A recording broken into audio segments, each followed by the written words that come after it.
Oi.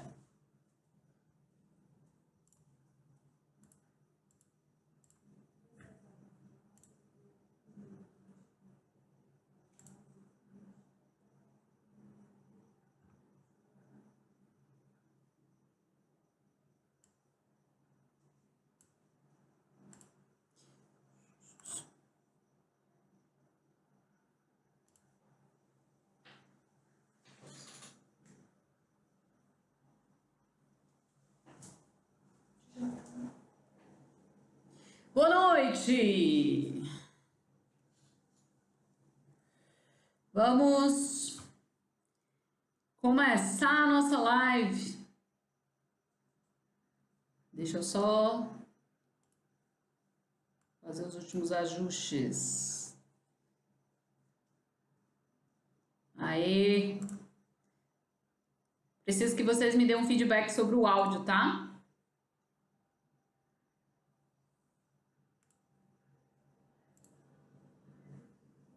Boa noite, sejam bem-vindos e bem-vindas. Meu Deus, eu estou assim muito perdida porque é a primeira vez que eu faço uma live no YouTube. Vocês não têm nem ideia de como é complexo. Pronto. Agora eu vou organizar aqui o chat para ver vocês.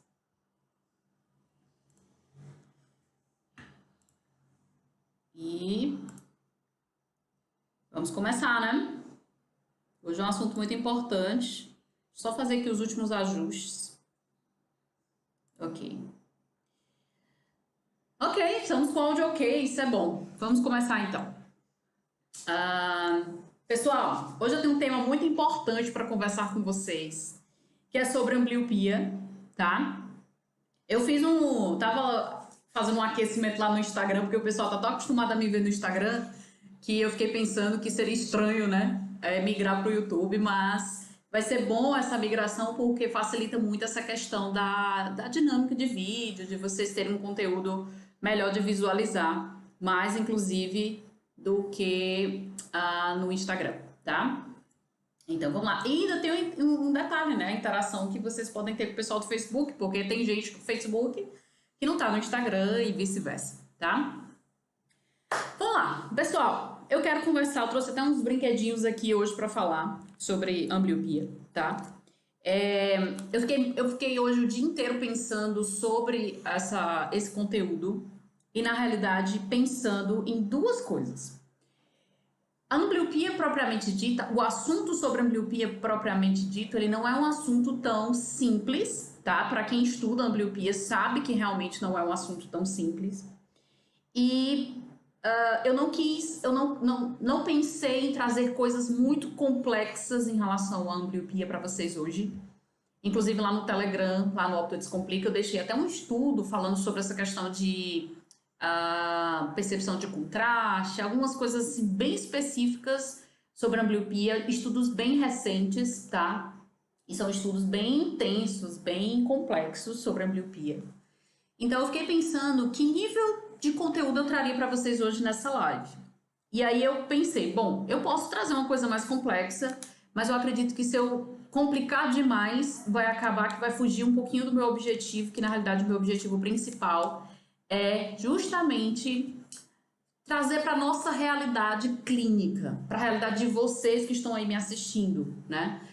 O que vocês, como optometrista que estão atendendo em diversos lugares do Brasil, o que vocês andam fazendo e quais são as dicas que eu posso dar para vocês como profissional e como terapeuta também em relação a essa questão da ambliopia. Então eu vou falar de alguns aspectos gerais. Eu até deixei uma pergunta lá no meu Instagram que foi sobre a questão o que vocês entendem sobre ambliopia. E eu gostei bastante das respostas. Elas foram respostas bem... Cada um deu um pouco, contribuiu um pouco. E acabou que as pessoas que responderam têm uma noção realmente boa da definição geral de ambliopia. E eu fico muito feliz com isso.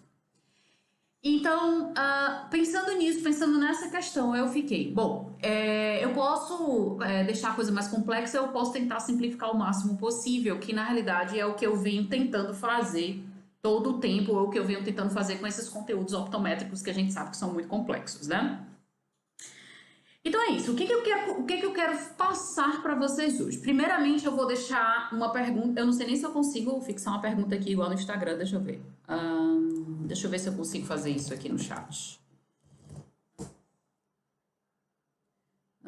Deixa eu ver. Não, acho que não. Não temos essa opção. Que triste. Mostrar o que tá da teoria, principais mensagens. Ok, não tem como fixar a mensagem. Bom, eu queria deixar, na realidade, uma pergunta para vocês, que eu quero que vocês vão respondendo aqui no chat, tá? Que é o que vocês, como vocês, na realidade, têm avaliado e encontrado os pacientes amblíopes. Vou reformular a pergunta. Como vocês concluem que um paciente tem ambliopia? Essa é a pergunta que eu quero deixar para vocês irem respondendo aqui no chat, quem está me acompanhando, tá? Para depois eu ir vendo o que vocês andam fazendo e a gente ir falando sobre isso, certo? Não vale esperar eu falar todas as coisas que eu faço para responder, tá? Eu preciso que vocês vão respondendo para a gente ter uma interação melhor, tá bom? Gente, então vamos lá. Ambliopia é interessante porque a ambliopia ela é muito falada já há muitos anos, por muitos, tem muitas áreas estudam a ambliopia, não somente a área da parte visual, digo, não somente a área oftalmológica, não somente a parte optométrica, mas a parte de neurociência, especialmente a neurociência, a parte da psicologia. Tem muitas áreas hoje de estudos a respeito da ambliopia. E o que é mais interessante é que quando se fala em ambliopia, você já pensa assim, se o paciente tem ambliopia, então ele com certeza já fez ou ele vai fazer um tratamento com tampão. A gente sempre faz muito essa associação. E é importante eu falar isso porque realmente o tampão ele prevaleceu como tratamento de ambliopia por muitos anos. E daqui a pouco a gente vai falar um pouco sobre essa questão de tratamento, tá? Porque eu sei que vocês vão perguntar. Então, assim, somente nos últimos 15 anos que a gente tem tido um avanço nos estudos sobre a ambliopia, porque pela complexidade do assunto, foi se observando a partir de estudos de vários pesquisadores, inclusive de Hubel e Wiesel, né, que foi os Nobels, né, Nobels, não sei se essa palavra existe, enfim, que ganharam o prêmio Nobel, né, a partir de então, e vieram muitos estudos, quando eles descobriram as células ali do córtex visual, a partir disso também se ampliou esse campo do estudo, tá? E a partir desses estudos, se nós formos ver realmente os estudos dos últimos 5, 10 anos, nós vamos observar que a ambliopia não é um fenômeno tão restrito à visão quanto nós achávamos que era. Quando eu falo restrito à visão, meus amigos comportamentais que me perdoem, mas eu estou tentando ser um pouco mais simplista aqui para explicar. Quando eu falo restrito à visão, me refiro a essa questão de estar ligado somente às respostas de acuidade visual. Quando eu estudava não, ainda estudo até hoje, né? Mas quando eu comecei a estudar optometria, eu sempre escutava essa definição de que a ambliopia tinha a ver com a redução da acuidade visual e que a diferença de duas linhas de um olho para o outro e tararara. Essa definição bem básica, né? E eu ficava, tá, tudo bem, é uma diminuição de acuidade visual, mas por quê? E aí o porquê, às vezes tinha resposta, às vezes não tinha, especialmente porque, como eu estudei nessa época, né, uns 10 anos atrás, 14 anos atrás, ainda não tinha muitos estudos, assim, que os meus professores traziam, né, pra gente falar sobre. Enfim, eu ficava, ok, clinicamente falando, nós temos uma redução de acuidade visual, mas o que vai diferenciar esse paciente amblíope de pacientes que têm diminuição de acuidade visual por outros motivos? O que vai diferenciar esse paciente amblíope do paciente que tem acuidade visual por outros motivos? E aí foi necessário ir mais a fundo nos conceitos da ambliopia para poder entender isso. E aí sempre via aquela definição, é o olho preguiçoso, é um olho que não responde, é um olho que é como se o olho não funcionasse. E quando a gente vai ver fisiologicamente, o olho é completamente saudável. Ou seja, o olho amblíope, ele não tem uma condição fisiológica alterada em si, por si, né? O olho em si. Só se a gente formos nos adentrar na neurofisiologia do processo da ambliopia, nós vamos lembrar ou ter que lembrar de alguns conceitos básicos e alguns conceitos mais avançados sobre a psicofísica da visão. O que eu quero dizer com isso? Quero dizer que, para que servem os dois olhos? Esses últimos dias, vocês viram, né? Eu tenho feito lives com alguns amigos, com alguns especialistas. Essa semana a gente vai ter uma outra live especial com um especialista na quinta-feira, que eu vou falar para vocês no final dessa live. E todos eles têm trazido informações a respeito dessas condições clínicas, não especificamente sobre a ambliopia, mas sobre o desenvolvimento da visão no geral. E é importante que a gente entenda que os olhos, como disse um amigo meu semana passada, eles têm uma função. O fato de nós termos dois olhos, eles têm uma função, e a função é de localização espacial, é uma das principais funções. Então nós utilizamos os olhos, olha aqui o pessoal já está respondendo, né? Ok. Então nós utilizamos os dois olhos para se localizar no espaço. Gente, vamos pensar nisso. A gente utiliza os dois olhos para se localizar no espaço, para ter uma noção de paralaxe, para ter uma noção de profundidade. Então, constantemente, o cérebro está utilizando os dois olhos para fazer comparativos e utilizar as informações que chegam dos dois olhos para organizar a percepção. Então, se nós formos pensar nisso, a ambliopia ela pode gerar efeitos que vão muito além da resposta da acuidade visual. E é isso que os últimos estudos vêm falando, batendo nessa tecla. Hoje eu acho que foi alguém compartilhou, eu acho que foi um estudo, alguma coisa, falando que antes de nós termos qualquer movimento corporal, que na realidade eu acho que me referi, nesse estudo falava, era só o título, gente, eu não li o estudo, tá? Falava que antes de nós termos qualquer movimento de mão, por exemplo, nós fazemos um movimento com os olhos. E a foto, lembra que a foto que estava lá exposta era a foto de um motorista, tá? E aí eu fiquei pensando, realmente quando a gente vai direcionar o carro, né, de uma forma bem grosseira, quando vai direcionar o carro, a gente movimenta os olhos primeiro. Ou seja, a nossa resposta visual é uma resposta, gera como consequência uma resposta motora, tá? Então, se nós movimentamos os olhos antes de fazer qualquer movimento corporal, ou um movimento motor, né? Eu tô sendo redundante, né? Um movimento, nós precisamos localizar, identificar, fazer uma série de cálculos para poder realizar o movimento de forma adequada. Então, os dois olhos organizados, eles vão contribuir para esses fenômenos, que a gente pode chamar de percepção visoespacial. Então, se nós pensarmos, se nós trouxermos essas definições, olha só, eu vou complicar só um pouquinho, tá? O cérebro, nós temos... O cérebro todo, ele tem várias rotas que a gente chama de vias de processamento. Se nós formos falar da visão, nós temos duas principais rotas, que é a rota que a gente chama de dorsal e a rota ventral. Que ela vai aqui, a dorsal ela vai mais do occipital aqui em direção parietal, frontal, e nós temos aqui a ventral que vai desde o occipital a temporal, pegando parietal também, só que é uma rota mais por baixo. E essas duas rotas, elas têm funções, e falando assim de forma bem geral mesmo, a função da rota da via dorsal, ela está muito ligada à questão do movimento, e a via ventral está muito ligada à questão da localização, certo? Ou de identificação, na realidade. Então, a gente tem duas grandes rotas que estão organizadas para gerar vários fenômenos da percepção visual. Identificação, né, vamos falar assim de forma geral, que é a via ventral, e realização de movimento, ou se eu preciso identificar alguma coisa, eu preciso saber onde ela está. E para eu saber onde ela está, muitas vezes a gente utiliza o movimento para fazer essa localização.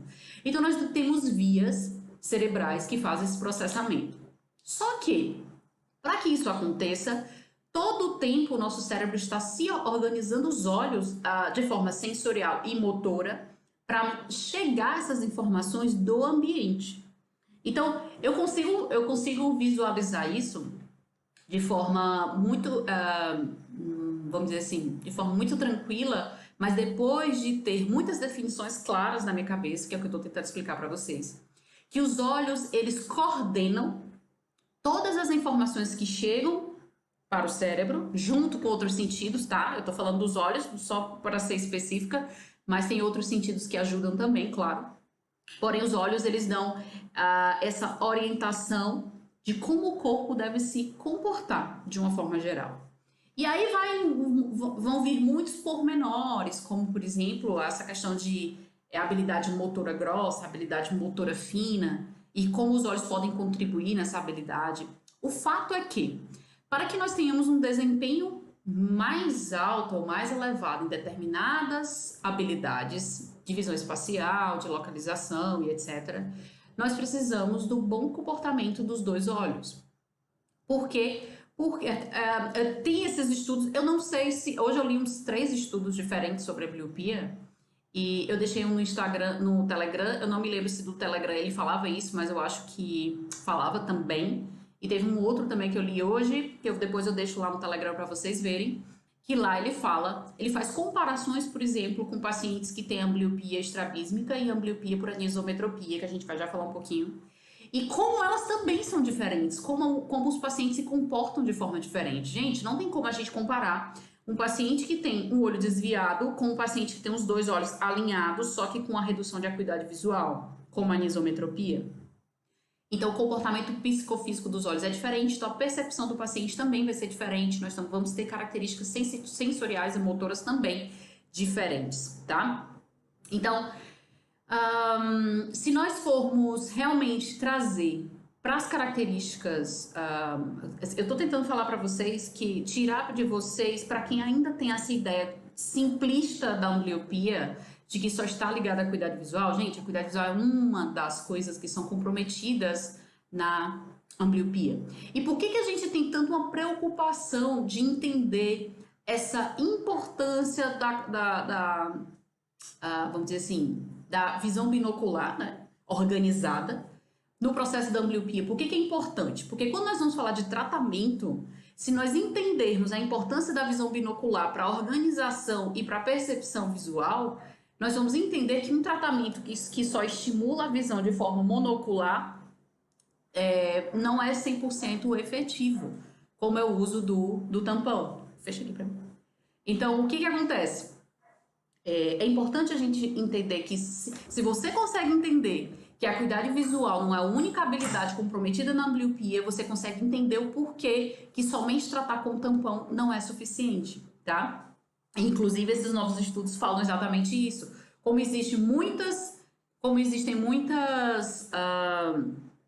habilidades que são comprometidas na ambliopia, todas essas habilidades têm que ser tratadas de forma global, certo? Isso aí é a parte de tratamento, eu vou deixar para falar um pouquinho mais depois sobre isso. O que eu quero falar com vocês hoje é tirando um pouco mais dessa definição simplista da acuidade visual, eu quero que vocês lembrem algumas questões relativas às habilidades oculares, às habilidades visuais. Eu vou trazer habilidades bem básicas, tá? Para vocês lembrarem da importância e lembrarem que essas habilidades elas são reduzidas ou anuladas na ambliopia. Aí nós vamos ter a acuidade visual, certo? Que a gente sabe que é uma das habilidades que são reduzidas, e quando fala acuidade visual, não só a acuidade visual de alto contraste, mas a acuidade visual de baixo contraste também, né? E também tem a acuidade visual Vernier, que é a hiperacuidade visual, né, que a gente chama, são outros tipos de habilidades de acuidade visual que a gente às vezes nem sabe ou nem se liga de investigar, certo? Ah, Rebeca, mas isso é muito específico. É verdade, isso é muito específico. E a gente que trabalha com terapia que acaba se preocupando um pouco mais com esses pormenores, e também a importância de saber disso para quem desenvolve tratamentos para ambliopia. Inclusive, esses dias eu assisti um webinário de um especialista que é lá do Canadá. E ele estava apresentando um estudo que ele fez com outros especialistas de outros países, falando sobre os tratamentos que são utilizados hoje para ambliopia, além do tampão, né? Não estava nem falando de tampão, na realidade. E eles estavam falando sobre a importância da sensibilidade ao contraste, da relação de sensibilidade ao contraste entre um olho e outro. Porque se nós formos entrar para a neurofisiologia do processo da ambliopia, nós vamos ter que lembrar que quando dois olhos estão se desenvolvendo, eles estão se desenvolvendo de forma muito, como é que eu posso dizer, isolada. O olho direito ele se desenvolve num ritmo, o olho esquerdo em outro ritmo, e eles não se conectam no primeiro momento do desenvolvimento. Após os processos de estimulação ambiental, organização dos reflexos, tanto reflexos primitivos como os reflexos posturais, porque num primeiro momento, quando a criança está desenvolvendo, ela é muito motora. A parte sensitiva ainda está se desenvolvendo. Então, os componentes motores é que vão ajudando a organizar a parte sensorial. Não é à toa que os olhos nascem meio descoordenados e à medida que eles vão recebendo informação sensorial é que eles vão se organizando. Então, vocês pensam que em algum momento o olho direito e o olho esquerdo, eles nem se conheciam e em outros momentos eles passaram a se reconhecer, vamos dizer assim.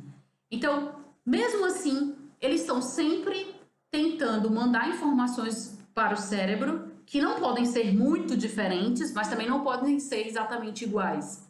E essas pequenas diferenças é que vão dando a noção, nos trazendo resposta de visão espacial, que é uma das principais informações que a visão binocular nos traz, tá?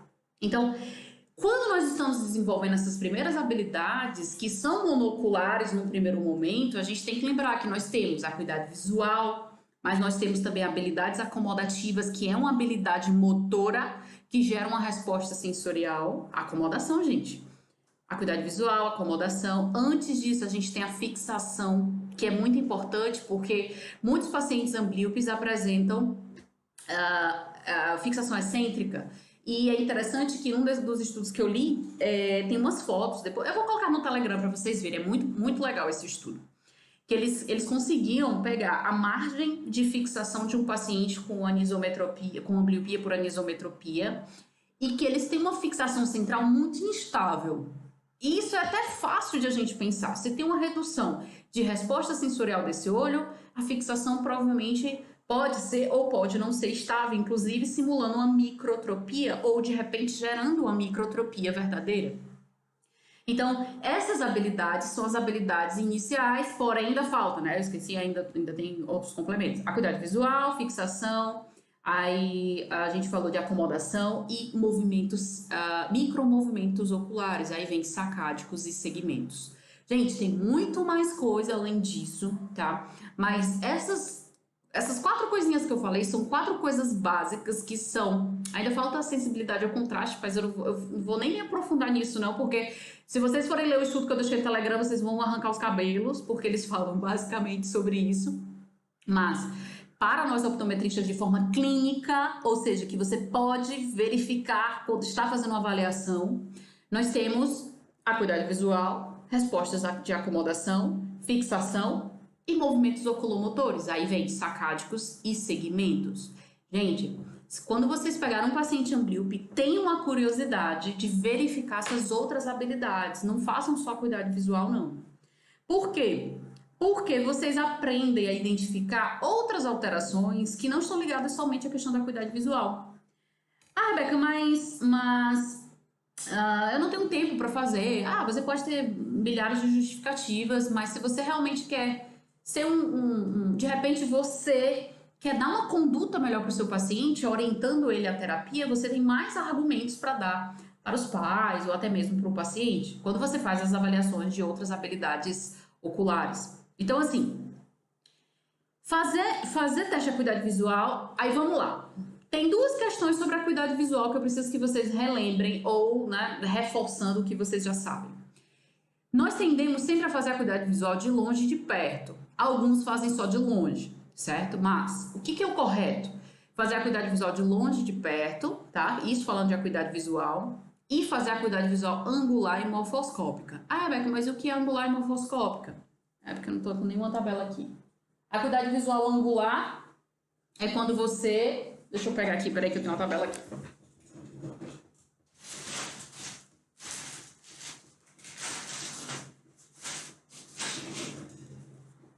Deixa eu mostrar aqui pra vocês, tem nessa minha tabela. Essa aqui é uma tabela só de perto, mas é só pra mostrar pra vocês, tá? Deixa eu ver aqui se eu tenho eles separados. Eu estou só... Não, aqui só tem... Só pra exemplificar pra vocês, tá? Ó, essa daqui seria uma acuidade visual morfoscópica, tá? Por que morfoscópica? Porque eles estão agrupados, esses optotipos estão agrupados. Deixa eu voltar aqui pro chat, pronto.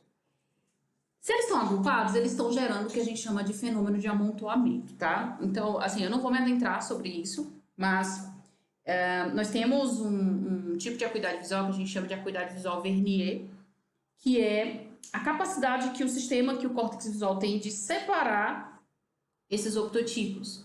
E geralmente o paciente amblíope, ele tem essa acuidade visual Vernier mais reduzida, o olho amblíope tem a acuidade visual Vernier reduzida.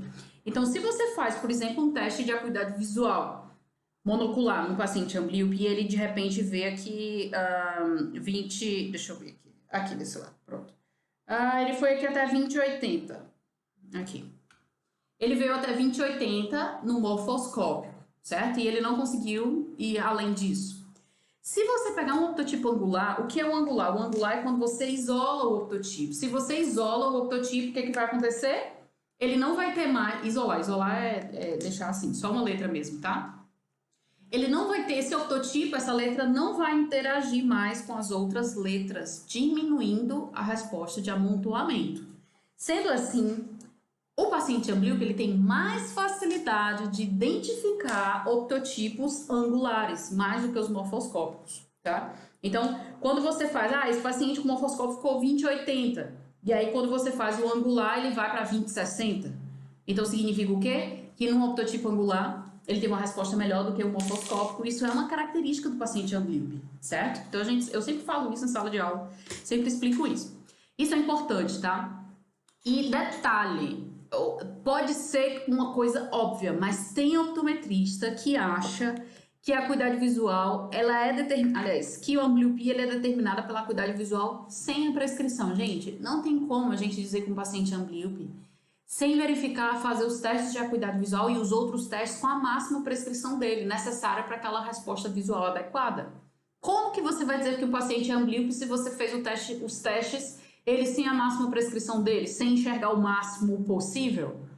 Não tem como. Então isso parece óbvio para alguns que estão aqui, mas por incrível que pareça, tem pessoas que esquecem desse detalhe, tá? Tem que ser com a prescrição, você só pode medir e verificar com a prescrição, certo? Então vamos lá, cuidado visual de longe, cuidado visual de perto. Rebeca, eu não faço de perto. Gente, olha, vamos lá. Tem pacientes que diminuem a acuidade visual e não são amblíopes. Vocês têm que ter muito cuidado com isso. Não, Rebeca, mas eu fiz os testes e tal e eu acho que ele era amblíope. Por que você acha que ele é amblíope? Só porque ele teve uma redução de acuidade visual? Então, se ele apresenta acuidade visual de longe de 20/60 e se ele tiver 20/20 para perto, você vai dizer que ele é amblíope? Não, ele não é amblíope. Gente, vocês têm que... O processamento da informação monocular, ele para longe e para perto, ele é processado de forma monocular nas mesmas áreas cerebrais. Os mapas espaciais é que são diferentes. Mas o processamento da informação, vamos dizer assim, de uma letra dessa, de uma tipografia dessa, para longe e para perto, as células corticais que fazem a interpretação dessa linha reta, desse traço no córtex, são as mesmas células. O que eu estou querendo dizer? Se você for voltar para os processos fisiopatológicos da ambliopia, tem que lembrar que a maior parte da diminuição das sinapses são no córtex visual, lá no V1, certo? Então, as colunas de dominância ou o córtex estriado, gente, vou ser mais geral aqui, tá? O córtex visual, ele tem uma diminuição das sinapses do olho amblíope. Se tem uma diminuição das sinapses da região que controla a função monocular daquele olho, então isso vai acontecer tanto para longe quanto para perto. Então jamais você pode dizer que um paciente é amblíope porque ele tem 20/60 para longe e 20/20 para perto. Como? Não pode. Se ele vai ter proporcional uma acuidade visual ruim de longe e proporcional uma acuidade visual ruim de perto. E eu acho muito importante vocês... Eu vou, assim... Às vezes eu sou muito... Calma, deixa eu beber água. Pronto. É porque eu vou falar de uma coisa importante, eu fico nervosa, calma. Tem uma coisa que vocês têm que ficar muito atentos, tá? A optometrista adora dar diagnóstico de glaucoma, que não tem nenhum oftalmologista aqui me escutando neste momento. Os oftalmologistas me amam. De glaucoma e ambliopia, tá? E eu peço para vocês cuidado. Cuidado em que sentido? Às vezes o paciente ele tem características que são muito parecidas com a ambliopia, mas ele não é ambliopia, ele tem uma patologia e você não percebeu, tá? Tem que fazer diagnóstico diferencial. Então, para você constatar uma ambliopia, você tem que ter uma redução de acuidade visual de longe, de perto, você tem que ter movimentos, aí vamos lá, movimentos oculomotores alterados, aí vem sacádicos e segmentos alterados. Ah, Beck, mas eu não sei fazer avaliação de sacádico e segmentos. Ah, não sabe não? E quando você faz o teste de induções? Isso aqui você está fazendo é o quê? Gente, vocês estão avaliando segmentos, movimentos suaves, extensos, contínuos e tal, as definições que vocês dão, que a gente dá, enfim. É análise de movimento de segmento que você está fazendo. Se vocês pararem para observar os segmentos dos pacientes amblíopes, vocês vão pegar muito aqueles movimentos de roda dentada, alterações ali no movimento de segmentos que são típicos dos amblíopes. Por que nós temos uma redução dessa resposta nos amblíopes? Porque se ele tem um estímulo sensorial de visão reduzido, é natural que o movimento de segmento ele não fique tão organizado. Porque os movimentos de segmentos eles precisam de uma resposta cortical de informação visual adequada para ele se organizar. É diferente dos sacádicos, que os sacádicos não precisam de um estímulo constante visual, tá? Os sacádicos eles são controlados pelo córtex frontal em conexão com o núcleo vestibular, mas eles não têm tanta interação com o córtex visual, é diferente do segmento. O segmento ele tem uma conexão direta com o córtex visual, é preciso um estímulo para se organizar. E os sacádicos, Rebeca? Os sacádicos do mesmo jeito. Você pode fazer, tem técnicas, tá? Para poder fazer teste de sacádico. Você pode simplesmente colocar 2 dedos na frente e pedir para o paciente fixar. Olha para um lado, olha para o outro. Olha para um lado, olha para o outro. E você analisa se ele consegue movimentar e fixar exatamente onde você está pedindo para ele fixar. Pode ser que ao invés de ele fixar onde você está mandando, ele passe um pouquinho e volte. Ou pode ser que ele fixe antes do ponto de fixação que você está pedindo para ele fazer. Isso são sacádicos hipermétricos ou hipométricos. Geralmente o olho do paciente amblíope ele tem uma redução desses movimentos, características de olho amblíopes. E eu voltando para o assunto sério que eu estava falando, que é justamente vocês têm que fazer diagnóstico diferencial de patologia. Cuidado com as respostas pupilares. Cuidado com a retina, cuidado, tem que fazer avaliação de fundo de olho antes de você dizer que o paciente tem uma ambliopia. Tem que descartar por possibilidade de patologia ocular, certo? Então, fez a acuidade visual, ok? Longe, perto, morfoscópico angular. Fez a avaliação de movimentos, segmentos e sacádicos, beleza? Tá alterado. O que mais? Resposta acomodativa. Paciente que tem redução da resposta visual tende a ter uma resposta de acomodativa reduzida, certo? Então, todo o estímulo sensorial do paciente amblíope ele é reduzido. Se diminuir a resposta sensorial, diminui a resposta motora. Então, a gente tem também uma redução da resposta acomodativa. E eu tô falando só de habilidades locais, tá? Só do olho, entre aspas, só do olho. O que mais que a gente pode fazer? Avaliar a fixação. Para avaliar a fixação, precisa fazer o quê? Oftalmoscopia. Eu tenho até um vídeo lá no Instagram dando uma dica de como vocês avaliar a fixação, tá? Porque tem muita gente que tem dificuldade. Tem que avaliar a fixação. E o chato do amblíope é porque realmente, se for um estrabismo, é até tranquilo de você ver a fixação, mas um paciente amblíope com anisometropia, você vê a fixação, mas você pode achar que tem uma fixação central e não tem. Ou às vezes ele tem uma fixação central, mas é instável. Então precisa de muita observação, certo? Na hora de fazer a análise da fixação. Essas são basicamente as análises que nós fazemos de entrada no paciente amblíope, tá? Eu trouxe, pega ali o cabo retina para mim, por gentileza. Eu trouxe para vocês algumas coisas aqui, tá? Deixa eu só... Cadê? Por que tá só isso aqui mesmo? Na realidade era o transiluminador, acho que eu deixei lá. Outros testes que nós utilizamos são os testes sensoriais, tá? Eu trouxe aqui 2 testes sensoriais, que eu uso bastante, que eu sempre falo, acho que não sei se tá na maleta prata ou se eu deixei aqui. Não, veja lá se tá aí no outro lado. Esse aqui é o teste de estereopsia, tá? Esse é um teste random dot para perto, certo? Eu sempre falo dele, tá? Nos vídeos e tudo. O random dot, ele tem uma característica muito específica. Ele é para estereopsia global. Ah, mas o paciente ambliop não tem estereopsia. Alto lá. Alto lá. Depende da característica da ambliopia dele. Então tem que ser testado. Não achou? Eu não sei onde é que tá a caixinha. Não tem problema não. Acho que eu consigo usar com a lanterna aqui. Pega ali pra mim a lanterna. Obrigada. Então, tem que testar a estereopsia, tá? Esse aqui é o de estereopsia global, ou seja, ele pega centro e periferia. E tem o da mosca, que não tá aqui comigo, mas eu também tenho o da mosca, que ele é mais visão, a acuidade visual estereoscópica central. Então, eu gosto... eu até recebi, na verdade, essa dica de um grande amigo meu, e que ele usa muito... Ele utilizava isso para fazer diagnóstico diferencial de microestrabismo, e realmente funciona, tá? Usa 2 testes de estereopsia para fazer diagnóstico diferencial de microestrabismo. Normalmente o microestrabismo vai dar mais ruim no teste da mosca, porque ela é de acuidade visual estereoscópica mais central, e esse aqui é de acuidade visual estereoscópica mais centro-periferia, tá? Faz o teste de acuidade visual estereoscópica, e um outro também que eu uso muito, era para ter o transluminador aqui, mas eu não sei onde eu coloquei, essa quarentena tá deixando todo mundo doido, mas eu acho que dá para eu mostrar aqui para vocês. Dá sim, tá certo. Esse aqui é o teste de luz de Word, eu vi até aqui alguém comentando, certo?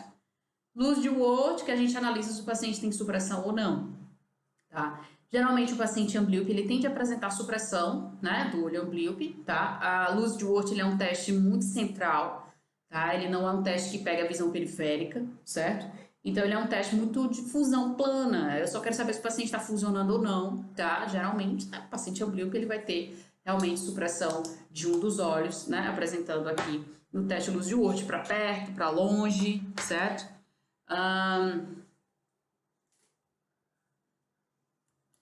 Sim, Ana, é verdade. O Titmus tem muitas pistas monoculares, mas é uma dica interessante. Você, tipo, é como se... Eu gosto mais do random dot, eu utilizo mais ele, realmente. Mas quando eu tô suspeitando de microestrabismo, eu gosto de utilizar o Titmus também, tá? Ok. Bom, retinoscopia, certo? O mais interessante da retinoscopia é uma coisa que talvez eu não consiga... Eu só posso pedir para vocês atenção mesmo. Que é a questão do brilho, certo? Quando a gente está fazendo retinoscopia, normalmente o brilho do reflexo do olho amblíope ele é reduzido. Ah, Rebeca, como assim? Gente, é observação, tá? A resposta pupilar também pode ser um pouco reduzida, porque a entrada sensorial está reduzida, tá? Então a gente pode ter uma resposta de pupila mais lenta.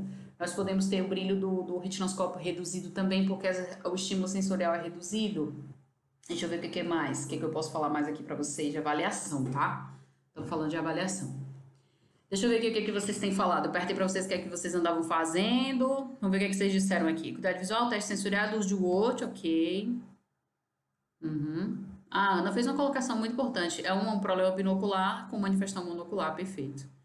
Anamnese, nascimento de hoje, verificar. Sensorial e motora, João Batista. Baixa cuidado visual em AO ou não. Ok. Diferente da acuidade visual, seja mais ou menos dois entre os dois olhos, o Elvio. Onde encontrar esse caderno com prototipos? Ok. Então, deixa eu ver aqui uma outra... Pronto, as características da ambliopia, além... vamos falar só um pouquinho da classificação, tá? O que a gente vê mais na avaliação optométrica, já que a gente está falando disso? Gente, as ambliopias que mais aparecem na avaliação optométrica são as por estrabismo e por anisometropia, tá? Eu sempre falo, quando eu vou falar de anisometropia, da importância de vocês terem noção do que é uma anisometropia. Estrabismo é até fácil de a gente fazer associação, porque a gente está vendo um olho que está desviado. Se o olho está desviado, vocês imaginam como que está a nível cerebral a questão de localização espacial das coisas. Se o cérebro não consegue organizar os dois olhos de forma binocular para essa percepção espacial, a tendência é ele tentar suprimir a informação do olho desviado, né? Isso aí é até fácil a gente pensar. Mas num paciente anisométrope, ou seja, com anisometropia, não é tão fácil a gente fazer essa associação. Por que é que o cérebro bloqueia a informação do olho anisométrope? Por quê? Se nós pensarmos na dioptria como causadora de modificação espacial das coisas, é só vocês pararem de ter essa visão de que a dioptria ela só deixa as coisas embaçadas, mas não é o cérebro ele não é nem que não percebe, ele não utiliza a informação do embaçamento, ele utiliza a informação de localização das coisas para se organizar e lógico a nitidez da imagem também.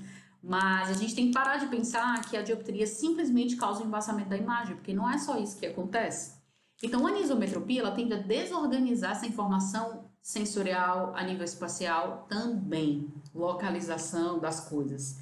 Então, o que é que o cérebro acaba fazendo? Ele acaba suprimindo a informação daquele olho que está levando essa informação. Aí, se a gente for falar de supressão, aí vai ter vários fenômenos de supressão, tá? E eu não quero me adentrar nessa parte, certo? Então, se nós estamos falando de acuidade de ambliopia por estrabismo ou ambliopia por anisometropia, você, como optometrista, tem que se preocupar com duas coisas. Você tem que pensar, esse paciente, eu vou encaminhar ele para terapia ou não? E eu tô falando de vocês no dia a dia de clínico, certo? O dia a dia do seu atendimento. O que você vai fazer com ele? Ah, não, Rebeca, eu conversei com ele, mas ele não tem interesse de fazer terapia. Se ele não tem interesse de fazer terapia, o que você, como optometrista, vai fazer com ele? Para garantir minimamente as respostas sensoriais daquele paciente. Aí você tem que se preocupar com o quê? Com o que você vai prescrever para ele. Como você vai prescrever para esse paciente? Se nós estamos falando de anisometropia, com essa diferença de diametropia entre um olho e outro, mesmo que você indique o melhor óculos do mundo, o paciente ainda vai ter a sensação de diferença de tamanho das coisas. E ele não fala assim, ele simplesmente diz para você que eu não consigo me adaptar com esse óculos porque eu sinto um desconforto. Ou pode ser que ele não diga isso, que simplesmente o cérebro vá lá e bloqueie a informação sensorial daquele olho, tá? Ou seja, por mais que você garanta, às vezes, né, uma acuidade visual central, né? Enfim, uma acuidade visual razoável, próxima do outro olho, a periferia da informação daquele olho não está mandando informações espaciais. Eu falei numa outra live que a visão periférica ela é responsável por mandar informações de esterocepção, a nossa relação com o ambiente. É a visão periférica que faz isso, não é a visão central, tá? Então, o processo... Lembra que eu falei para vocês que nós temos dois tipos básicos de processamento da informação quando sai do córtex para frente? Nós temos uma informação que é a via do que eu estou vendo e a via de onde eu estou vendo aquilo que eu estou vendo, que é justamente a identificação e a localização, certo? Então, isso vai gerar uma série de efeitos. Se o paciente tem anisometropia, e mesmo que você indique a melhor prescrição de óculos, é possível que você não garanta as respostas espaciais. E isso vai... Qual é a consequência disso? Supressão, tá? Rebeca, então qual seria a melhor opção? Lente de contato, tá? Eu sempre falo, eu sou muito tranquila para falar sobre isso. Eu domino muito pouco lente de contato. Eu sei do básico de lente de contato, até porque todo optometrista tem que ter o básico. Normalmente, quando eu preciso de adaptação de lente de contato para os meus pacientes, eu faço um encaminhamento, né? Solicito adaptação, com todas as orientações que eu necessito, e ele volta e tudo tranquilo. Mas precisa de lente de contato, tá? Rebeca, mas é porque uma criança, mas é porque não pode, mas é porque ele trabalha com... Aí são outras questões, a gente tá falando do que seria o ideal, tá certo? Sim, o paciente estrábico. Se eu for perguntar para vocês qual o tratamento que é utilizado para ambliopia, no caso do paciente com estrabismo, vocês vão dizer o quê? Tampão. Para quem não conhece ou conhece minimamente terapia visual, vai falar que o tratamento principal é o tampão. Infelizmente, aqui no Brasil, isso é uma realidade, certo? E, infelizmente, vai demorar muito para poder isso mudar, porque a gente sabe que as coisas aqui no Brasil chegam meio atrasadas, apesar de a oftalmologia ser muito evoluída aqui no Brasil. Isso é fato, tá? Ninguém está dizendo o contrário disso. Mas, infelizmente, nessa parte de tratamento para estrabismo, para ambliopia, eles estão muito atrasados, tá? E voltando ao assunto do tampão, é interessante que o tampão, ele é utilizado há muitos anos, há mais de século que o tampão é utilizado. Ele tinha uma estrutura de prescrição antes, né? Tinha crianças que dormiam e acordavam com o mesmo olho tampado por meses. E aí foi se vendo que o uso do tampão ia causando prejuízos no outro olho, né? Justamente no olho não amblíope. Por quê? Porque ele passava tanto tempo ocluído que estava causando prejuízos. E aí começaram a mudar as pautas e tudo, mas, como eu falei para vocês, os estudos mais avançados sobre esses aspectos, eles só estão ocorrendo de 15 anos para cá. Ou seja, se você está com 200 anos que é indicado tampão, imagina que só agora que realmente estão sendo analisados os efeitos desse tratamento, né? E o que acontece? Então, eu não vou dizer para vocês que o tampão não funciona, tá? O que eu tô querendo dizer para vocês é que existem outros tratamentos hoje que são muito mais eficazes e muito mais globais. Porque o que eu tô tentando explicar para vocês desde o início é que a ambliopia, ela gera efeitos gerais no paciente, não é somente da acuidade visual reduzida de um olho. A percepção pode ser diminuída, o comportamento motor pode ser diminuído, motor global, motor fino, certo? Então, esse último estudo, esse estudo que eu tô falando, eu acho que eu não coloquei no Telegram não, eu coloquei foi outro sobre supressão. Depois eu vou colocar, mais tarde eu coloco para vocês, tá? Ele fala em inúmeras habilidades que são comprometidas com a diminuição da visão binocular, mas isso, se eu estou falando para vocês que a gente organiza os dois olhos para poder se localizar no espaço, como que vocês acham que nós vamos se organizar somente com o olho, sem a percepção 3D? Rebeca, mas as pessoas convivem muito bem com o estrabismo, convivem muito bem com a ambliopia.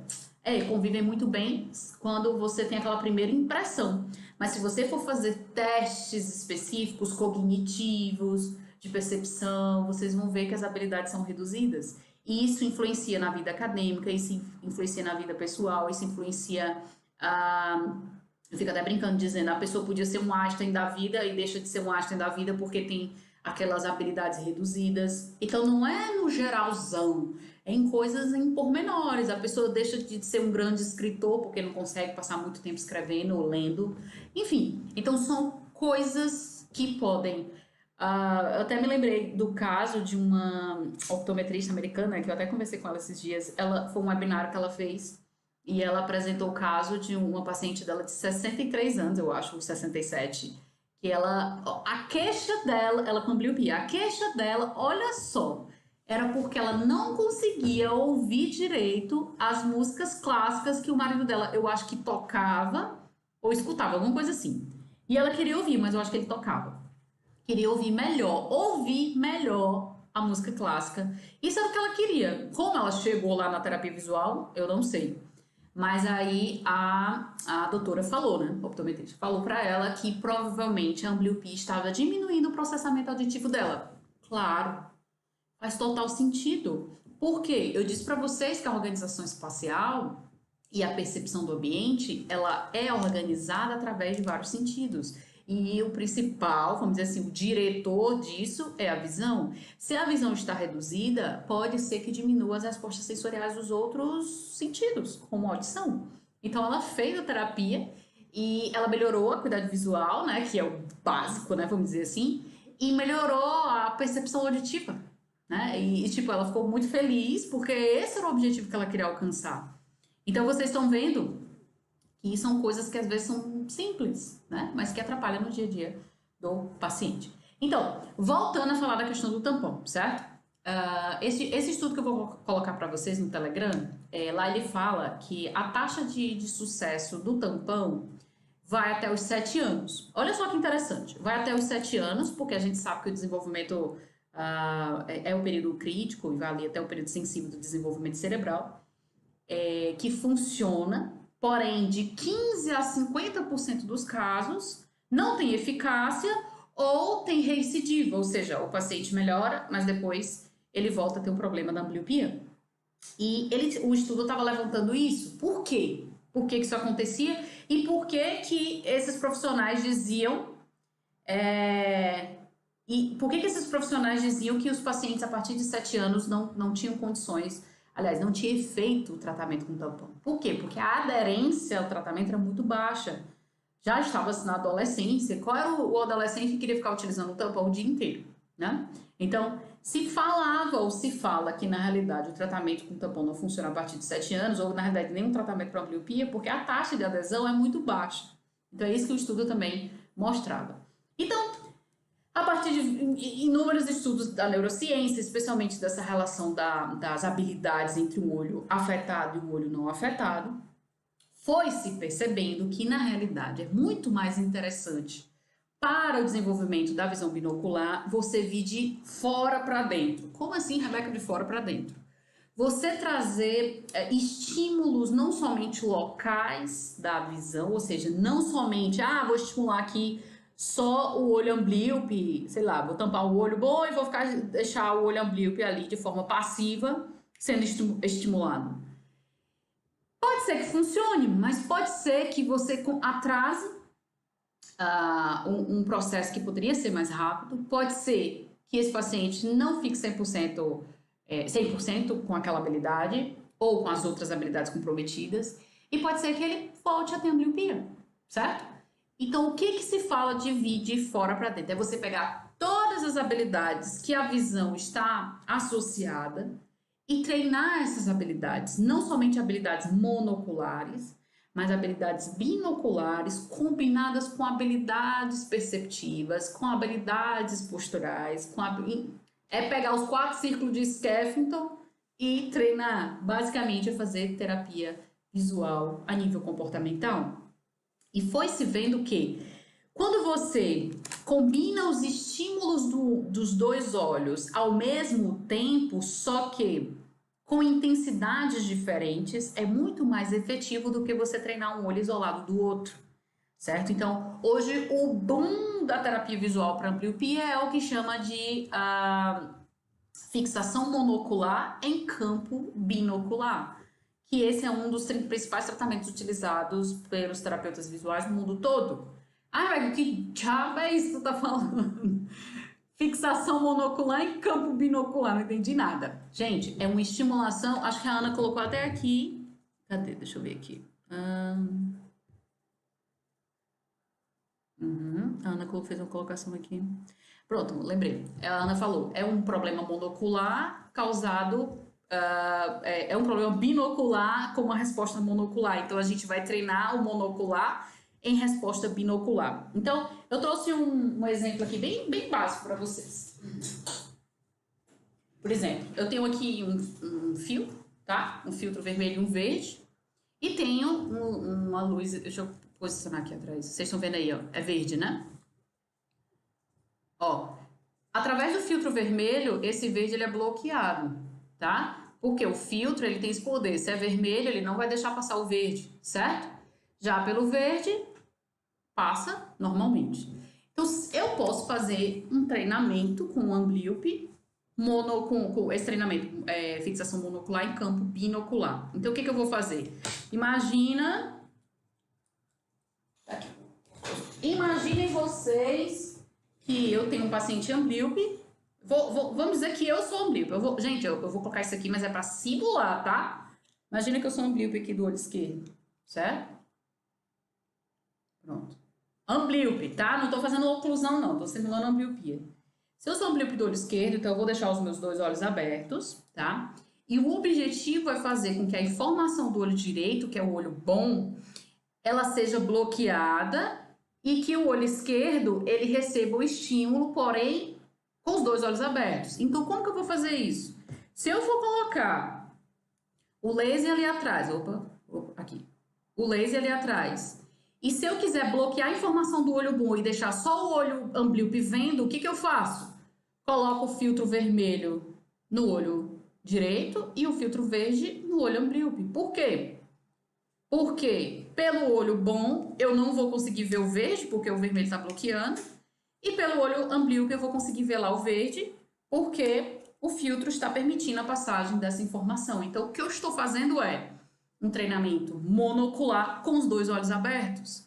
Então, esse tem sido o boom da terapia visual, uma das, né? Claro, não é só isso. Da terapia visual para ambliopia. Uma outra coisa que nós utilizamos muito, eu não sei se vocês sabem, mas tem um tipo de terapia visual que a gente chama de Syntonics. Inclusive, era isso que eu queria falar para vocês, tá? Quinta-feira eu vou estar conversando com um especialista, um dos maiores especialistas de Sintonics, tá? Que não é nem brasileiro. E a gente vai conversar sobre essa terapia. Eu gostaria de convidar vocês na quinta-feira lá no Instagram, tá? Para poder falar sobre isso. Então, o Sintonics, a gente utiliza uns filtros, tá? De estimulação.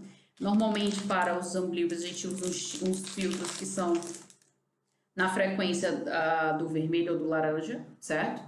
Gente, esse aqui é um filtro, tá? Com as frequências específicas, não é pegar papel colorido e colocar num óculos de papel, não, tá? Porque tem gente que, meu Deus. Então, os sintônicos, eles geram um efeito no sistema nervoso autônomo, tá? Ele tem umas especificações, tem que saber fazer avaliação, análise, tem uma série de testes pra gente chegar a essa conclusão. Mas nós utilizamos filtros para terapia de ambliopia, né? Especialmente os sintônicos, que ele tem uma eficácia bem importante para o tratamento da ambliopia. Uma outra coisa que é muito utilizada, eu trouxe aqui algumas coisas para vocês, mais para informação mesmo. Por exemplo, eu trouxe aqui esse brinquedinho, tá? Que esse aqui é um flash, tá? Ele gera uma resposta que a gente chama de... Vou bater aqui para vocês. Pronto. É um flash, certo? Ele vai gerar uma resposta que a gente chama de pós-imagem. Ele vai gerar um estímulo cortical que vai estimular literalmente as conexões ali a nível do córtex. A gente ter umas técnicas que são utilizadas, tá? Tem a pós-imagem de Bieshowski, a gente faz umas técnicas de estimulação utilizando, eu gosto de utilizar flash junto com filtro, fazer combinações para... tanto serve para fazer avaliação como serve para fazer tratamento. Aí de novo para vocês. Certo? Já ia fazer dizendo aqui que já ia fazer um óculos. Não vai servir para nada se não tiver as frequências corretas. Uma outra coisa que eu trouxe para vocês. Isso aqui é só para poder exemplificar mais uma vez o que eu estava falando sobre utilização de treinamento de campo monocular e campo binocular na ambliopia, tá? Vocês estão vendo aqui atrás tem um filtro, certo? E aqui tem uns buraquinhos. E aqui a gente acende uma luz, é porque aqui eu tô com uma lanterna, mas na verdade ele distribui a luz todinha. E o paciente amblíope, ele fica com um filtro vermelho no olho bom e com filtro e sem filtro no olho amblíope. E aí o filtro vermelho, com o filtro vermelho do olho bom, ele não consegue ver os buracos. E com o olho amblíope ele vai ter que tentar acertar os buracos com, olha aí, com uma varetinha, certo? E aí também é um treinamento monocular em campo binocular. Uma outra coisa também que a gente utiliza muito para o treinamento motor é um equipamento que é bem conhecido de vocês, ou para alguns, que é a bola de Marsden, tá? Bola de Marsden com 1000.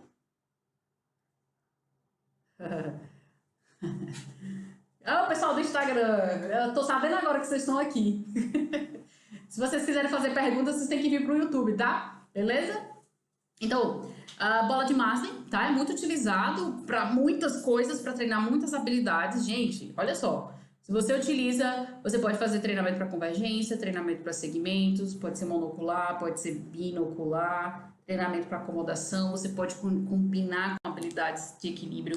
Então, percebam que quando nós estamos treinando pacientes amblíopes, nós não estamos treinando só o olho, nós estamos fazendo combinações com outras habilidades. Dá para utilizar a bola de Marsden, por exemplo, sobre a tábua de equilíbrio, sobre o trilho, tá? Que a gente vai usar muito a questão da antigravidade, que é o equilíbrio, tá? Uma outra coisa que também nós podemos utilizar, certo? Bola de Marsden, obrigada, Ana. A Ana vai ser minha assistente, ou eu vou ser assistente dela, né? Porque, não sei, eu também lá na Espanha, tem um nível lá em cima, né, Ana? Esse aqui é uma régua, tá? Que é chamada de régua de Bangerter. Que ele tem filtros... Aí, pro pessoal do Instagram. Que ele tem... que foi? Pra eles virem pra cá, pode não. Minha assistente tá dizendo que não pode não. No Instagram, tem que vir pro YouTube. Esses são filtros, eu não sei se... Pronto, vocês vão conseguir ver aí, ó. Eles têm uma densidade diferente. E eu vou explicar pra vocês como que é interessante esse filtro de Bangerter, tá? Na realidade, se vocês forem vendo aqui, do lado tem uns números, tá? Esses números são a acuidade visual em decimais, né? Por exemplo, 0,4, que é 20/50. A gente não tem o hábito, né, de usar, eu também não decorei aqui, porque a gente só tem o hábito de utilizar a acuidade visual em Snellen, né? Enfim. Mas aqui, cada filtro desse é relativo ao nível de acuidade visual. Um exemplo, imagine que o meu paciente tem 20/50 num olho e 20/20 no outro.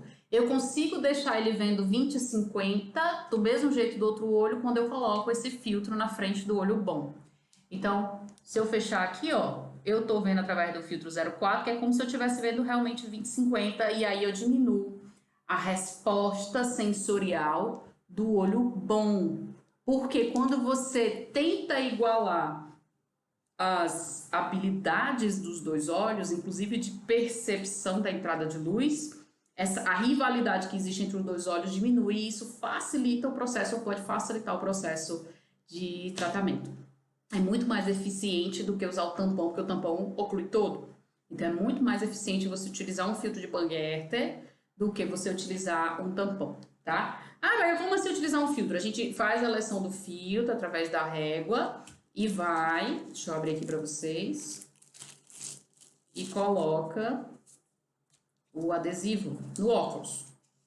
Ixi, Maria, é porque aqui vocês não vão conseguir ver. Isso aqui é um adesivo, tá?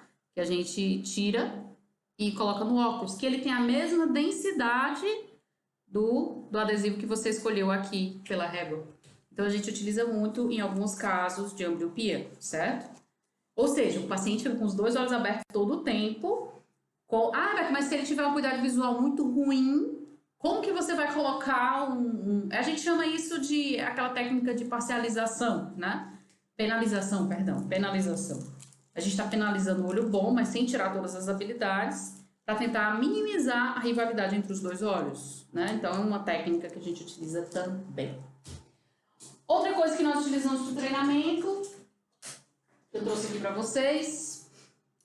Ontem eu ouvi no webinar que é muito importante nós organizarmos a visão periférica. E eu trouxe para vocês um exemplo de um objeto de treinamento da visão periférica, que é o vetograma, tá? Talvez vocês já tenham visto, talvez não. É bem interessante, é porque aqui não vai gerar o efeito, mas quando você coloca os óculos aploscópicos ou óculos polarizado, ele vai gerar o mesmo efeito do cinema, tá? A gente consegue gerar um efeito 3D, porque nós conseguimos modificar aqui as respostas e gerar uma demanda de convergência ou divergência e estimulação de visão periférica. Tem vários tipos, tá? Tem um outro aqui, por exemplo, que esse aqui é do urso, que a gente utiliza mais para visão central. Gente, isso aqui treina estereopsia, tá? Basicamente isso, certo? Então tem muitas coisas. Eu vou mostrar o último aqui que eu trouxe. Eu trouxe só algumas coisas para você, que esse que eu gosto muito, certo? Deixa eu me posicionar aqui melhor com essa câmera. Me faz um favor. Só vira aqui um pouquinho só para mostrar para eles esse aqui. Mostra aqui. Pessoal, esse aqui, pronto, tá aqui, vocês vão ver a minha bagunça. Pronto, esse aqui é o famoso Multimatrix. Eu não sei se vocês já ouviram falar. Não tô fazendo propaganda não, viu? Porque, na realidade, ele é um equipamento de treinamento visual mesmo, tá? Perceptivo. Fantástico. Ó, tem um monte de quadradinho com um monte de número e símbolo, mas na realidade ele treina muitas habilidades como a visão periférica, controle motor, processamento visual, planejamento espacial, uma série de habilidades que são diminuídas por conta da ambliopia. Certo? Então, essas são algumas coisas que nós utilizamos para o treinamento da ambliopia, tá? Eu trouxe tudo isso para vocês, para dizer para vocês que isso aqui, e são só algumas coisas, todas essas coisas são componentes de terapia visual optométrica, não é ortóptica, não é fisioterapia ocular ou coisa do gênero, é terapia visual optométrica. Não importa se comportamental ou neurooptometria, não importa, mas é nosso, tá? E eu tô falando que é nosso porque vocês, como optometristas, também podem, de repente, surgir o interesse de fazer especialização ou coisa do gênero para poder trabalhar com essa área, que é uma área complexa, porém muito nobre da terapia visual, tá? Gente, muita coisa, né? Muita coisa.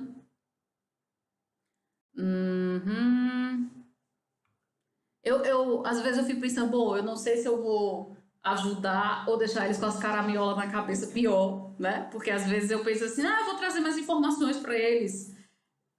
Eu não sei, se vocês forem iguais a mim ou parecidos, eu fico correndo atrás de um monte de conteúdo e do meio pro fim eu já tô, assim, tempo de arrancar os cabelos pensando, meu Deus, é muita coisa, né? Mas eu gosto dos desafios, certo? Pessoal, vocês têm alguma pergunta para me fazer agora aqui no chat? Eu já aproveito para responder, porque a gente já está finalizando, tá? Eu vou voltar aqui para ver aqui algumas perguntas que vocês fizeram. Deixa eu ver. O Matheus me perguntou onde eu consigo encontrar esse caderno computativos para perto. Matheus, eu comprei de uma professora que é da Colômbia. E ela tem uma empresa lá que produz isso. Mas realmente, eu não sei se eles fornecem. Cadê? Pois é, eu comprei diretamente na mão dela, entendeu? Eu fiz um curso e ela tava oferecendo e eu fui e comprei. Mas é da Colômbia. O Emanuel perguntou, então há diferença na acomodação do paciente amblíope? Com certeza, tá? Você vai ver que normalmente esses pacientes têm anisoacomodação, ou seja, que ele pode ter uma redução da resposta acomodativa no olho amblíope. É bom investigar, certo?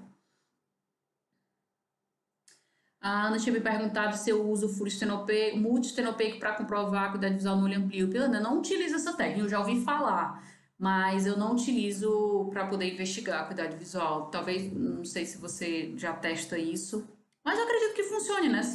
Eu já tinha ouvido falar, mas eu não aplico realmente. Janine perguntou, um dos procedimentos que pode ajudar no diagnóstico da ambliopia seria o teste de estereopsia ou Titmus teste, sim. Randa é melhor. Titmus tem monoculares, ok. Kennedy falou sobre o teste de Bruckner. O teste de Bruckner, na realidade, ele vai te dar pistas sobre a anisometropia, não sobre a ambliopia, tá? Ou seja, se você faz uma avaliação numa criança de 1 ano e você vê um Bruckner que tem sinais de anisometropia, você já pode ficar preocupado, porque existe a grande chance desse paciente desenvolver ambliopia se não for feita uma conduta terapêutica adequada para ele, tá? Então, o teste de Bruckner te dá essa informação, não sobre a ambliopia, mas sobre a anisometropia. Cristiano, primeiro descarta a suspeita patológica, analisa a resposta acomodativa, a partir daí é que analisa se é ambliopia ou não. Cristiano, você pode encontrar pacientes amblíopes sem nenhuma causa aparente. Aí a gente chama de ambliopia histérica, né? Ou, enfim, deve ter algum outro termo, porque depende muito do autor. Mas é muito difícil você encontrar um paciente amblíope que não tenha uma causa. Que não seja estrabismo, ambliopia, isometropia, nistagmo ou doenças privativas dos olhos, como catarata ou glaucoma congênito. É muito raro. Mas se você fez todos os testes e comprovou que todos os testes dão uma característica de ambliopia e descartou doenças oculares, então é ambliopia. Mas se ficar na dúvida, não hesite, encaminhe o oftalmologista para fazer uma avaliação mais específica da saúde ocular antes de chegar à conclusão de que é uma ambliopia, tá? Luca perguntou, retinoscopia num paciente amblíope é diferente de um paciente normal do dia a dia? Bom, a técnica de retinoscopia não muda, tá? É a mesma. A questão é se... Opa, perdi o chat. Se é o brilho da retinoscopia, tá? Quando eu falo brilho, especialmente quando vocês estão avaliando o lag acomodativo, quando vocês estão fazendo retinoscopia MEM, é bom investigar, observar, na realidade, o brilho retinoscópico, tá? Agora, isso é muito específico, Luca. Assim, para o optometrista pouco experiente, é difícil observar. Eu tenho dificuldade de observar e eu não sou muito experiente, né? Mais ou menos, né? Mas é difícil observar. Muitos autores que falam sobre isso, os que eu conheço hoje vivos, são senhores e senhoras de idade já, e eles, é muito tempo de experiência e observação. Mas tem alguns pacientes que é bem perceptível isso, tá? O Matheus, o olho suprime o que a dioptria deixa mais ruim. Ok. Ronald, olá, boa noite. Se colocar uma dioptria menor no olho amblíope, muda alguma coisa? Ronald, Depende. Essa questão de prescrição de óculos, em vários casos, especialmente para terapia, eu não vou nem falar de prescrição para terapia, porque vai um mundo de coisas. Vem prisma, prisma gêmeo, microprisma, enfim, uma série de questões. Mas quando você vai falar optometricamente, de forma mais introdutória, se você vai prescrever um óculos para um paciente que tem anisometropia, você deve deixar o máximo de acuidade visual com a máxima acuidade visual estereoscópica com o máximo positivo. É quase que uma regra, certo? Mas se você vai parcializar, você tem que ter muito cuidado com a questão de parcialização. Por isso, assim, a tua pergunta ficou um pouco vaga e a minha resposta está mais difícil de te dar. Mas cuidado com as parcializações. Parcializar é reduzir a dioptria do olho amblíope, como você está falando, tá? A Maria, obrigada Maria pelas colocações. Ronald, já fiz o teste do olho direito menos 19, coloquei menos 3, ele enxerga da mesma forma. Ronald, você está tendo uma visão muito simplista, tá? Se você tem um paciente que tem menos 19 e coloca menos 13 e você diz que ele enxerga da mesma forma, enfim, é difícil fazer esse tipo de julgamento, porque tem pacientes que, por exemplo, usam menos 10 e menos 5 e você, não, eu vou baixar aqui para menos 6 e menos 5. E no fim ele prefere o menos 10 e o menos 5. Mas se você fez um teste com um paciente de forma muito subjetiva, né? Ou seja, não fez nenhum teste específico, e você baixou de menos 19 para menos 13, ele se sentiu melhor, porque ele disse que se sentiu melhor, não quer dizer que todos os pacientes você vai ter a mesma resposta. Você não pode usar ele como regra para todos os outros, tá? Outros tratamentos mais eficazes e mais rápidos. O tampão dá muita recidiva, o que tal, muitos perdem a acuidade visual ganhada. Perfeito, isso aí. Ok, bola de Martin.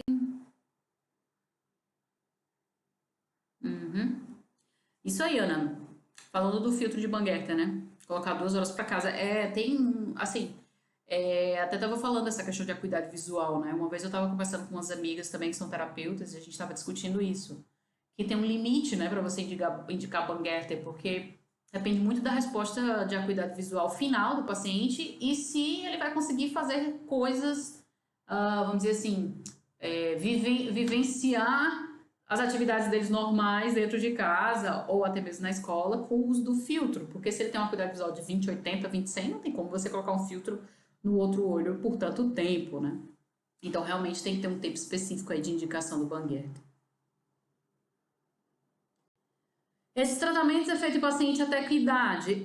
Pois é, Ana Paula, eu falei aqui há pouco que, inclusive eu ouvindo um webinário esses dias, o optometrista lá dos Estados Unidos estava citando um caso de uma paciente de 63 anos que fez tratamento de ambliopia. O caso mais famoso aí, de forma global, é o da Susan Berry, que ela começou o tratamento para ambliopia com 36 e que com 38 anos ela recuperou a visão binocular. Então, acho que está respondida a sua pergunta. Todas as idades. A Ana já tinha respondido, estou dizendo, a Ana é minha assistente aqui oficial. Obrigada, Ana. E tem mais coisa aqui, pera. Petograma, sim, petograma é a última. É uma tecnologia fantástica. Petograma, qual o nome desse 3D? Vetograma. Multimatrix ou tesouro, muito bom.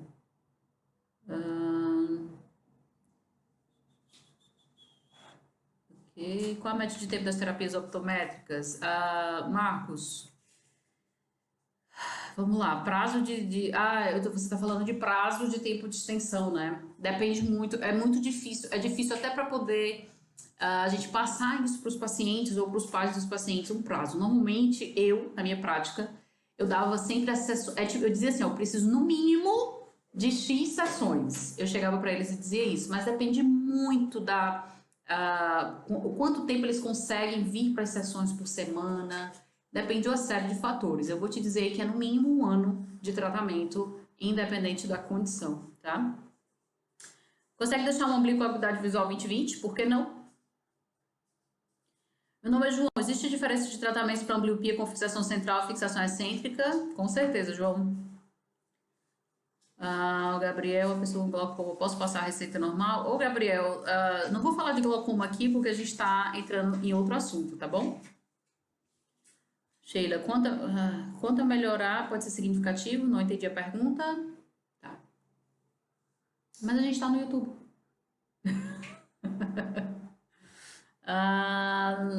Fundoscopia de um amblíope de olho direito -9, olho esquerdo -2, olho direito é bem difícil, né? Muitas vezes a gente tem que realmente encaminhar para o oftalmo para fazer avaliação da saúde ocular. É bem tranquilo. Eu faço isso. Gente, vocês têm que parar de ter medo de encaminhar os pacientes, porque tem gente que realmente tem medo. Não sei se é porque tem medo de ser visto, tá? Você sendo visto ou não, você pode ter problemas, né? Os problemas que vocês pensam que a gente tem. E pode ter, independente disso, tá? Então, vocês têm que fazer o papel de vocês, de fazer os encaminhamentos quando vocês não se sentem seguros com alguma avaliação, tá? Gabriel, não vou responder sobre glaucoma, porque nós não estamos falando sobre patologias. Ok.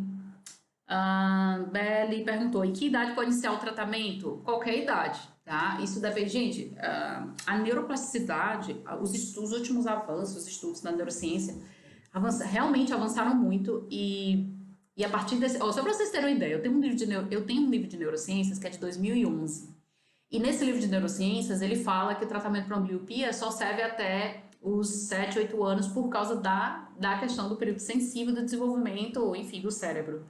E se você pegar a mesma edição do livro, sendo mais nova, lá já muda a definição. Por quê? Porque os estudos de 10, 15 anos para cá já falam que, por conta da neuroplasticidade, é possível sim criar novas rotas ou até mesmo estimular as rotas que já existem para estimulação.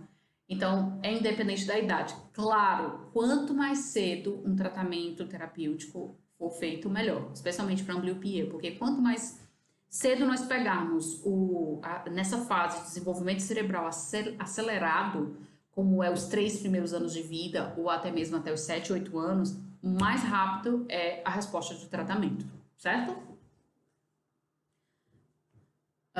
O paciente amblíope pode ter 100% de recuperação da acuidade visual? Sim.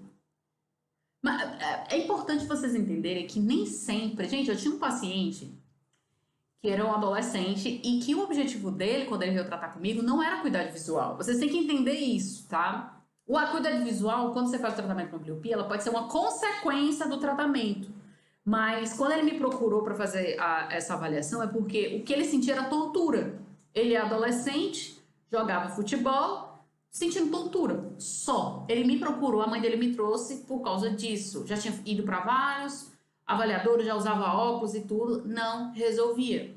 Ele fez o tratamento comigo, não finalizou o tratamento, ele abandonou o tratamento antes de terminar, mas a gente teve uma evolução e por que ele quis abandonar o tratamento? Porque ele estava se sentindo melhor.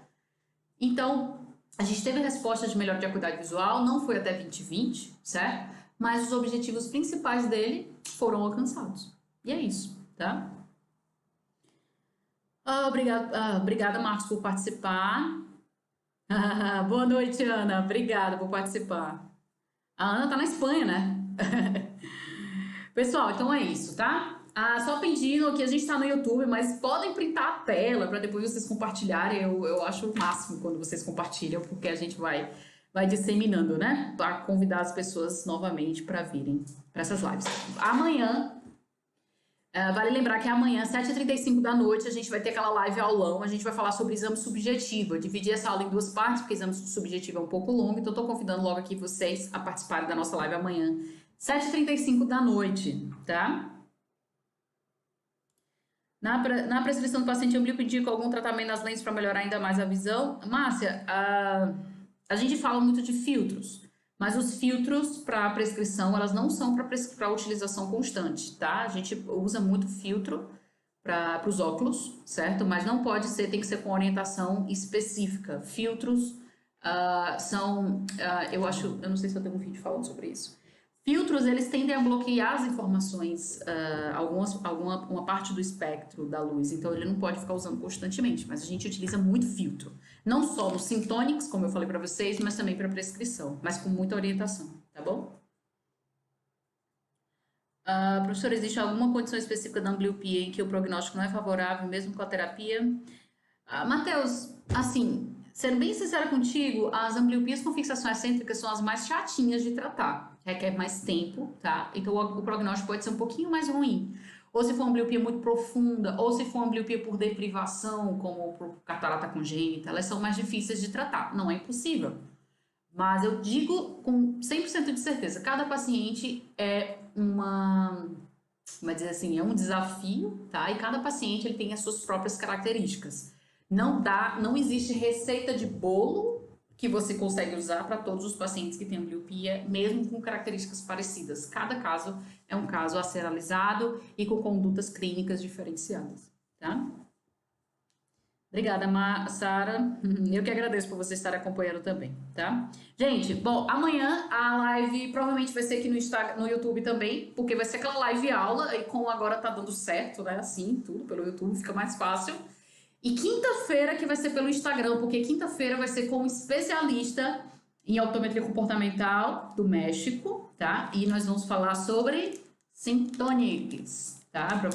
Para quem já ouviu falar e para quem nunca ouviu falar, é uma terapia específica da optometria através dos filtros. E a gente vai conversar quinta-feira sobre esse tema, tá bom? Pessoal, muito obrigada, tá certo? Eu espero que tenha sido proveitosa essa live. Eu sei que é muita coisa, tá certo? Mas eu quis passar um pouquinho das dicas que eu posso dar para vocês nessa avaliação. Mais uma vez, muito obrigada. Faça aí os prints das telas, postem lá no Instagram pra gente repostar, tá certo? E eu vou deixar esse outro estudo que eu falei para vocês, eu vou deixar lá no Telegram para vocês lerem. E é isso. Amanhã, 7h35 da noite, aqui no YouTube também, eu vou estar avisando nos canais, no Facebook, Telegram. Gente, quem não tá no Opto Descomplica no Telegram, é mais fácil vocês receberem as indicações dessas lives.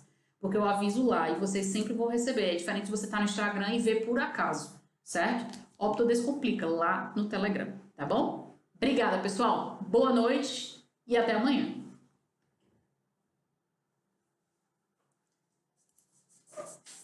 Peraí.